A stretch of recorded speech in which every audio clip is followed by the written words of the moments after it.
I'm back with another album review. Today's review is on Hurley by Weezer.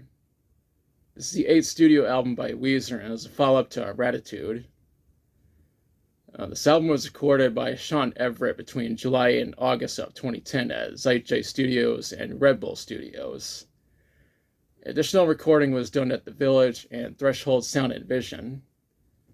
The album was produced by Sean Everett and Rivers Cuomo, meaning that the album had half the amount of producers as its predecessor. This album was mixed by Sean Everett, Mark McCluskey, and Jod Goodmanson. The assistant engineers were Ton Bergman, Eric Stedman, Cesare Morolo, and James Musham. The album was mastered by Dave Collins at Dave Collins Mastering. The album was released on September 10th, 2010 on Epitaph Records. And this would end up being the only Weezer album to be released on Epitaph Records. Before I talk about the songs, I need to mention that the guy on the cover is actor Jorge Garcia, who played the role of Hurley Reyes on the show Lost. With that out of the way, let's talk about the songs. The first song on this album is Memories, which was released as a single on August 10th, 2010 in order to promote the film Jackass 3D. This is a big deal because the cast of Jackass 3D were featured on the song, and the song is played during the end credits of the movie. Unsurprisingly, the song ended up being featured on the movie's soundtrack. On top of that, Chris Pontius even provided additional guitar on the song. The cast of the movie were featured in the song's music video. There's going to be a link to the video in the description. The video was directed by Jeff Tremaine, who is best known for being the director of Jackass.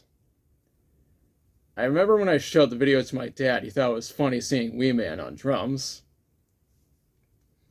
The next song is Ruling Me. Dan Wilson provides the backing vocals on the song. It's really awesome is that the song is featured in the game Need for Speed Hot Pursuit, which came out the same year. At the time, I was all like, fuck yeah, we got a Need for Speed game that contains a Weezer song. After that is Trainwrecks. The song features orchestration from Alex Greenwald.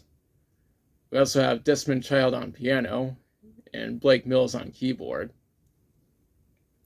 That's followed up by Unspoken. The song has Avram Sills on percussion and Greg Vale on the flute. We followed up with Where's My Sex. Greg Wells helped Rivers Cuomo to write the lyrics. Next up is Runaway. Ryan Adams plays both guitar and bass on the song. Up next is Hang On, which was released as a single on February 15th, 2011. What's interesting is that the song features Michael Cera on mandolin and backing vocals, and Tony Berg on the hurdy-gurdy. The song is seen to music video, and there's going to be a link in the description. What comes next is Smart Girls. The song features Jimmy Harry providing additional guitar. The second to last song is Brave New World. Linda Perry helped Rivers Cuomo to write the lyrics. The last song on this album is Time Flies. Rivers got help from Mac Davis when writing the lyrics. One thing I need to mention is that the deluxe version has bonus tracks. The first of which is All My Friends Are Insects. The lyrics were written by Adam Diebert. The second bonus track is Viva La Vida. This is actually a cover of a song by Coldplay. Honestly, I'm not really familiar with Coldplay, but maybe I'll check them out someday. The third bonus track is I Want It to Be Something. Rivers was the sole writer of the song. The final bonus track is Represent Rocked Out Mix.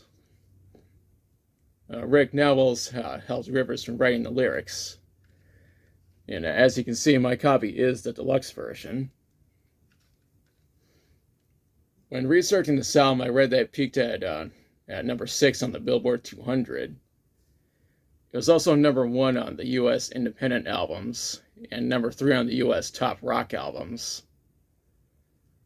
And when it comes to the critics, they mostly gave it positive reviews since it has a 68 on Metacritic.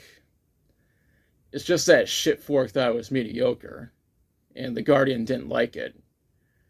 Honestly, both publications are full of shit. Now for my thoughts. Personally, I found this to be a major improvement over its predecessor. I think that having less producers this time around helps to improve the album's overall quality.